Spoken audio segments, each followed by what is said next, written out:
আজ থেকে শুরু হলো নমিনেশন জমা দেওয়ার কাজ। নমিনেশন দেওয়ার আগেই হুগলি জেলার অন্তর্গত খাদ্য ভবনের পার্শ্ববর্তী এলাকায় কল্যাণ বন্দ্যোপাধ্যায়, রচনা বন্দ্যোপাধ্যায় ও কাঞ্চন মল্লিকের পোস্টার ঘিরে চাঞ্চল্য ছড়িয়ে পড়ে। পোস্টারে লেখা হয়েছে, আজ কাঞ্চনের সঙ্গে হয়েছে, আগামীতে আপনার সাথেও হতে পারে। দিদি নাম্বার 1 শিল্পীদের কোন দাম নেই। জয় বাংলা। এই পোস্টারকে ঘিরে রীতিমতো চাঞ্চল্য ছড়িয়েছে রাজনীতির মহলে।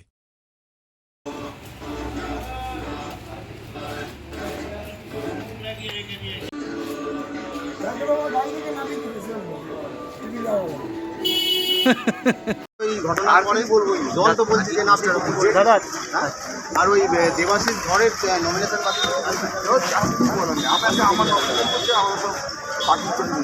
দাদা আজকে পোস্টার করেছে চুচুড়োয়। বলো আমি পোস্টার ভাই আপনারা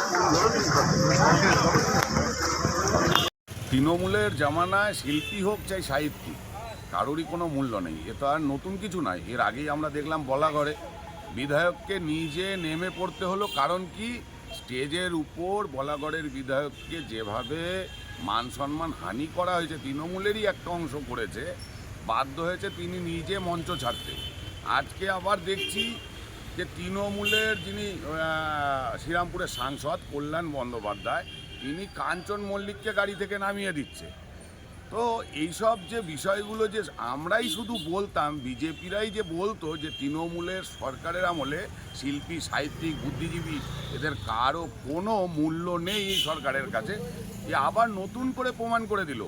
আজকে পোস্টারেও দেখুন সেই একই মেসেজ আসছে, আর এই পোস্টার মারছে কারা? তাদেরই দলের একটা অংশ।